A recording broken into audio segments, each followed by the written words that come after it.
So we welcomed to our church Glenda Hawthorne and Mike Hauser.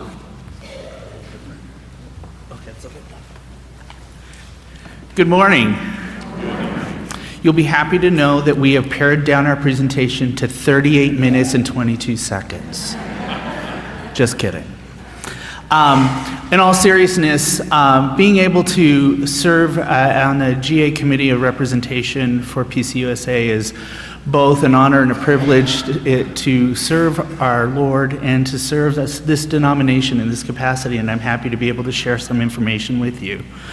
As you know, GA happens every 2 years, and the message this year was the hope in our calling. And I think it was quite appropriate given some of the things that we discussed and that were decided upon. You should know, in my capacity, I don't get to vote on anything. Glenda got to vote on everything. So I'm grateful for her because she had to listen to everything. So some of the things that happened that I think were significant, for the first time in our denomination, we elected co-moderators as opposed to a moderator and a vice moderator. And then the first time in our history, on the 60th year of the celebration of the ordination of women in the PCUSA, we elected 2 women moderators. Co-moderators. That would be Denise Anderson from Capital Cities Presbyteries, and Jan Edmiston from Chicago, and I can't remember the name of her presbytery. Very excited to have these 2 ladies leading us over the next couple of years. One of the things that they said to us all is, we want you to remember this number, 104. That is the number of weeks between now and the next General Assembly, and we pledge to show respect and compassion, and listening is more than waiting to talk. And they started off really demonstrating that to the people that they met and engaged with at GA. In addition, we elected a new stated clerk, and we elected J. Herbert Nelson, another historic action. A first person of color to be elected to this role for the PCUSA, something that I think demonstrates that we're looking at the diversity within our congregations and trying to show that everyone has a voice and can lead us in the right direction. He said to us when he was elected, "The Presbyterian Church is not dying, but I believe we are reforming. To think only of the survival of church means our aim is too low." And the message we heard throughout GA was that there are lots of things to be done, and I think there are a lot of things coming down the pike that we should be excited about. One of the first is Belhar was added to the Book of Confessions. So after a 4-year process of study and votes, by the 221st GA in 2014, the vote was approved overwhelmingly, 540 to 33. This is the 12th recognized confession and the first originating in the Global South, and it focuses on themes of justice, unity, and reconciliation. We also adopted a new directory for worship. A slimmer, less restricted directory was overwhelmingly approved. It is not a book of rules and regulations, but gives us bearings and direction, pointing to the primary purpose of worship, to give glory to God, and navigating between form and freedom, and encouraging a variety of styles. We all worship our own way, and we should all be able to communicate in that way. Additionally, GA did express regret for harm done to LGBTQ members. Specifically, they did opt not to express deep regret for ways that those minorities of God's beloved children have been led to feel that they stand outside the grace of God and are unwelcome in the denomination.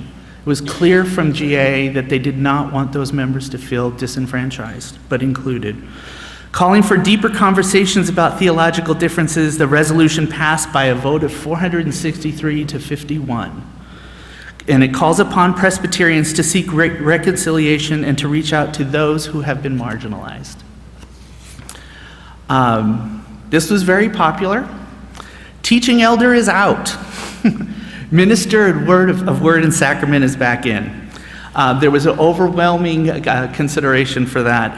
After several hours of debate, it was if approved by our 171 presbyteries, those now called teaching elders would become ministers of word and sacrament again, and ruling elders would be elders.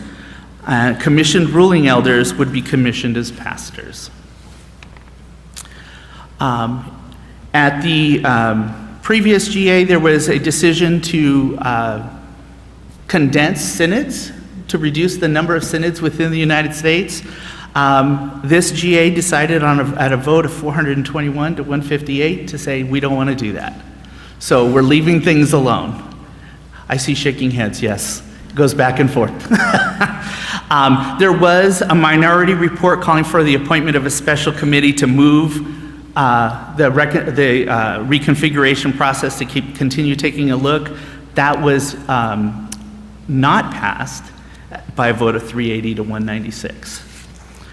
After a 6-year discernment process, the Assembly approved a report promising to practice boldly the things that make peace.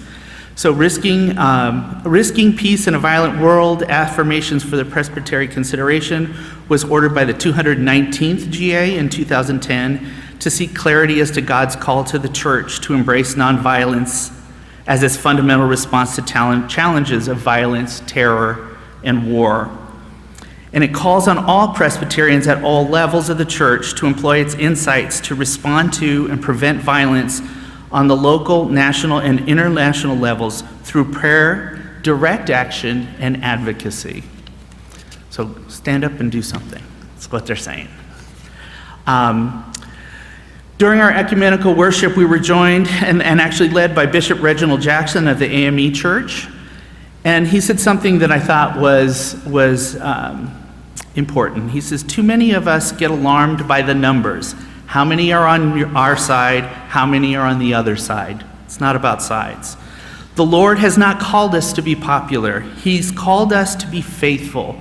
Just be faithful to what God has said to you and act accordingly. Very powerful. Well, I told you we elected a new stated clerk, so that means somebody had to go.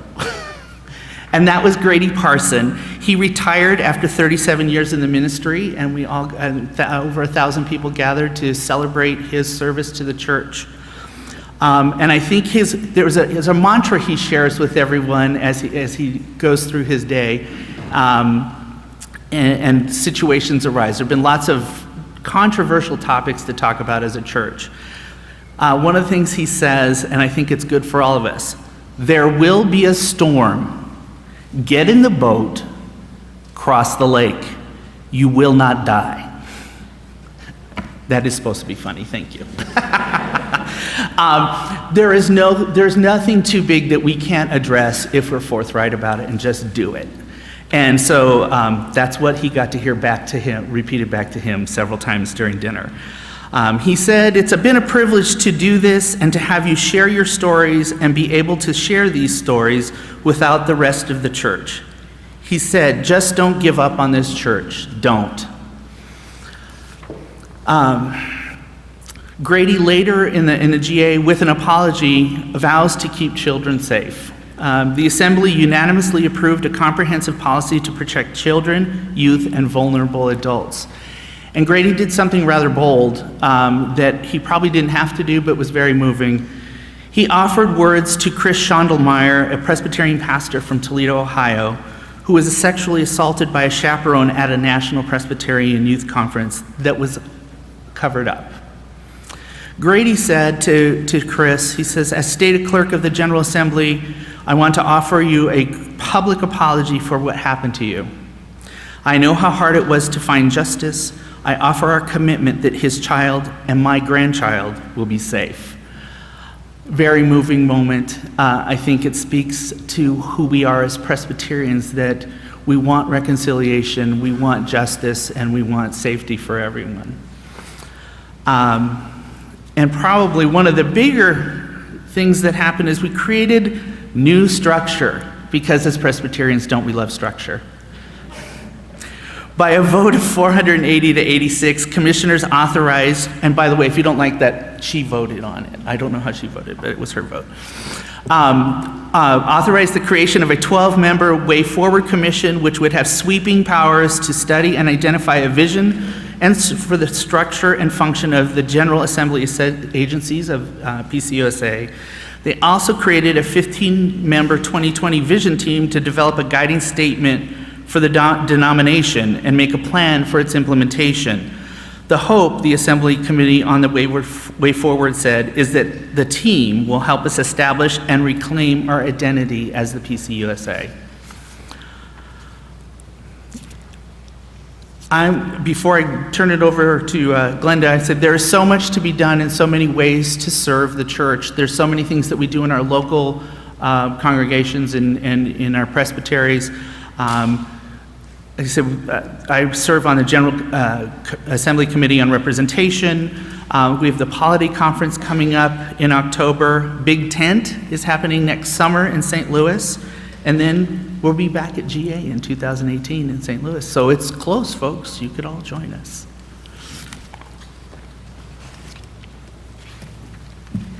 Good morning. Thank you for asking me to be here. I was a first-time person to GA, and I really enjoyed it. There was long days, but it was still very interesting. There were 1,200 to 1,300 participants at General Assembly, and they were comprised of 594 commissioners who got to vote. There was 183 young adult advisory delegates, and they voted during committee meetings. But during the plenary, they would vote as advice only. They would have them vote first, and we commissioners would look to see how the younger people were feeling about issues, and then, of course, we could vote the way they did or against them, and quite often it wasn't quite the way they were thinking. And then there were 400 to 500 other advisory delegates and presbytery staff and stated clerks. And then there were also many observers, and some of those observers are called General Assembly junkies. They go to every General Assembly and watch people. Now the GA starts out on Friday with registration, and it lasts 9 days through the next Saturday. The commissioners and young adults delegates are assigned randomly to one of 14 committees to consider and vote on approximately 140 overtures or changes sent in by presbyteries. I was on the Immigration and Environment Committee, and anytime anybody asked me what committee I was on before we started, and I would tell them, they go, uh-oh, you're in for long nights. Well, being a newbie, I wasn't sure what they were talking about, but I found out it's a very passionate issue. The only days that were really long were Thursday and Friday. The sessions lasted from 8:30 in the morning till about 11 or 11:30 at night. Luckily for us commissioners and observers, the mass transportation system in Portland shuts down at midnight. So the powers that be decided it would be a good idea to get us all out of there, not get us stuck at the convention. And to put this in perspective, in the end, GA handled in 1 week 140 overtures or changes that different presbyteries wanted. And most of the commissioners were still supportive of each other and agreeing on things. And to put this in perspective, our U.S. Congress has 535 members as opposed to our 594 commissioners. And they can't agree on anything. Maybe they should take a lesson from Presbyterians and get in there and get it done. A few of the things I'm going to cover that Mike didn't touch on, we kind of split it up so we wouldn't be inundating you with the same thing over and over. And I consider these to be of general interest, and I hope they are to you. I'm not a scholar, I'm not a Presbyterian geek, I'm not a seminarian, so if you have technical questions, find an expert to ask later, but I will try to expand if you do have questions. One of the issues was pastors in the past that have faced discipline by the church could just renounce the church completely, and that would stop the discipline. Well, they've decided now that if they do that, these pastors will no longer be allowed to work or serve in any capacity in the Presbyterian church unless they petition to come back to the church and they agree to resubmit to the discipline process. And then, of course, depending on the outcome of the discipline process, they would either be allowed to serve or not. The Assembly disapproved an overture to boycott Hewlett-Packard and its holdings. So if any of you have Hewlett-Packard printers, you don't have to hide it anymore. It's okay. There was an overture submitted that wanted policies that submitted to the presbyteries, like Mike mentioned that the new terminology, minister of sacrament, will be coming down to the presbyteries to be voted on. Well, they wanted these things to have to pass by 2/3 instead of a simple majority. And this overture failed because the General Assembly only requires a simple majority, and they go by the same majority rule, minority rights. The opinion was that if you allowed this to be a 2/3 majority, this would allow a minority opinion to hold hostage changes approved by the majority body. And this could possibly have us no longer an always reforming church. Israel and Palestine was brought up again and discussed passionately. This is a very complicated issue and nobody wants to hear all of it right now, but they did decide to affirm that the church still wants it to be 2 states. They did, however, agree that they would boycott, divest, and sanction against Israel only in moderation. We are not turning our backs on Israel. We are trying to support both countries and try to come to a peaceful resolve. Another issue that did not pass was the commissioning of elders, but not to serve on a session. This appears to have more interest in the large urban presbyteries. Some committees in the church, like at the presbytery level and on up, require that you be an elder before you serve on that committee. So some of the younger members who want to serve on these committees don't want to necessarily serve on the session. So they wanted it to pass that they could be commissioned to be elders, but they would not be on the session. And again, this did not pass because the dissenting opinion was that elders are supposed to be an asset to their congregation because of experience and age and serving on the session. It didn't appear prudent to the commission to commission someone just to serve on a committee. Now, my committee issue was fossil fuel divestment and factory farms. And this could take all day. I'm going to try to shorten it. There was passion on both sides. You had the completely green side, the not so green side, and you had the people that were, it's strictly a moral issue, and the others that versus a money issue. But the Presbyterian Mission Association has a permanent committee called MRTI. I personally had never heard of this, but it's Mission Responsibility Through Investment. And it's their job to make investments, attend shareholder meetings, investigate companies and corporation policy, among other things. This committee has been around for 20 years. They have 12 members and it is elected. So I assume every 2 to 4 years. I didn't go into that. But you can put your name in to be on this committee, and if it's time for some to go off, then perhaps you could be on it. A few presbyteries wanted the PCUSA to divest of all but $2,000 of fossil fuel stock. And they advocated that if we kept $2,000 of stock, then we could still go to shareholder meetings and we would still have a vote on how things are done. But the MRTI wants a more gradual divestment process. And they only want to divest of companies that are not even trying to help our planet and be green. They also state that a $2,000 investment would do nothing and cause us to be ignored at stockholder meetings. They said an individual person could have $2,000 investment in oil and nobody's going to pay to one individual person. But what they have done, and if the divestment was done completely, the oil industry, the aircraft, car manufacturing, retirees with 401ks and fuels would all be affected by this total divestment. A lot of the commissioners at my meeting were saying, you know, you can't do this. I have people that work in the oil industry. I have people that work in aircraft. I have retirees. If you tell them the church is getting rid of all the fossil fuel stock, you're saying the church doesn't care about us. That's not completely true, but it's how people would perceive it. As you no longer care about me, you don't care whether I survive. So the MRTI has partnered with a huge conglomerate of companies. We personally have about $4 billion of the $360 billion that is invested in these fossil fuel companies. The PCUSA takes seriously and they listen at stockholder meetings. For example, Conoco has now reduced their emissions by 3%, which doesn't sound like a lot, but it is a huge deal. A lot of the other companies that we're investing in are following suit because of this pressure. And all of the companies that we still invest in are making improvements. They're not just sitting back on their laurels. They are trying to find a way to help our environment. The MRTI also says and keep in mind that's the one side of it, that if we divest all of our stock, it will not decrease any reliance on fossil fuels.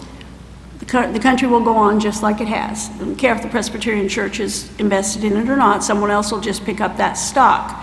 So they would rather keep the stock, have a place at the table so that they can get their voice out there and keep encouraging the good stewardship of these companies. As one MRTI spokesman put it, if you are not at the table, you are on the menu. The MRTI position was upheld this time. We've voted to gradual divestment, but I'm sure this issue will be coming up at every single General Assembly because there's so much passion on each side. As you can see, this green issue has a lot of shades of gray in it. Nothing is just black and white. Another issue of the same caliber was factory farms. And the call was for the PCUSA to call for an end to factory farms and not support them in any way, even to the extent that you would not buy meat in a grocery store unless it said on it that not produced by a factory farm. Well, as it was pointed out that this is not practical because the government calls 99% of farms factory farms. And I should back up and say the reason they wanted not supporting factory farms is that they say these big corporate farms treat animals inhumanely and don't care about the environment, the runoff, everything ruins the environment. But the government has different ways of labeling things. Their standards are if a farm has 300 animals or has labeled themselves an LLC or a corporation, then they're a factory farm. Well, this is not necessarily true because any farmer can set his farm up as an LLC, as a tax break. The tax break was provided by the government, and then you take advantage of this tax break and they're calling you a factory farm. So a compromise was made that the PCAU will sanction the huge true corporation factory farms that are not being environmentally friendly, but that will not punish the little guy. And this issue was pretty well split by Presbyterian. If you were in a big farming area, you didn't want this to pass. If you were in the urban areas on the coast, you thought this was a good thing to pass. Per capita was discussed on the last day. They do this so that all the items that have been voted on that cost money for the church can be calculated in. And I'm only talking about the national part of this. In 2016, the per capita was $7.12. In 2017, it'll be $7.50. So that's an increase of 38 cents. But the items voted on at GA were only responsible for 17 cents of this increase. The other are salary increases, transportation costs, things like that. 2018, the increase will be $7.73, and this will be an increase of another 23 cents. But again, GA only accounted for 18 cents of this. So of these increases of 51 cents, GA, things they voted on, were only responsible for 35 cents. So the delegates were trying to be very fiscally responsible. If something came up and we saw that it was going to be very expensive, no, we can't do that right now. We have other bigger issues. However, the GA was responsible for passing some items that will cause the Presbyterian Mission Agency $445,244 in the next 2 years.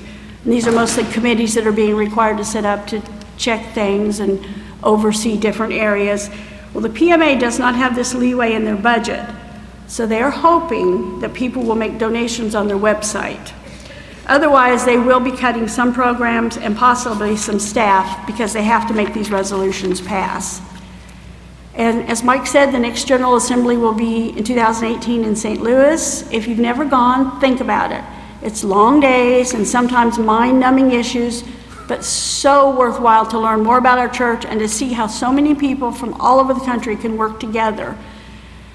And now I want to leave you with an idea that I heard Dr. Craig Barnes, who's the president of Princeton Seminary. He spoke to us in a sermon at First Pres in Portland. He said, you look around, you see things happening in the church is always focusing on mission, what is our mission, what is our mission, and then we see things happen like in Orlando and we go, what is wrong? What is not working? We are trying so hard. And he said, mission has an older sister, and her name is Hope. And she touches, she refines, and she steers mission in the way that she should go. So if you see something you think you wish it could change, remember that we have hope and we can refine our mission at all times. And also remember that God is not done. Thank you.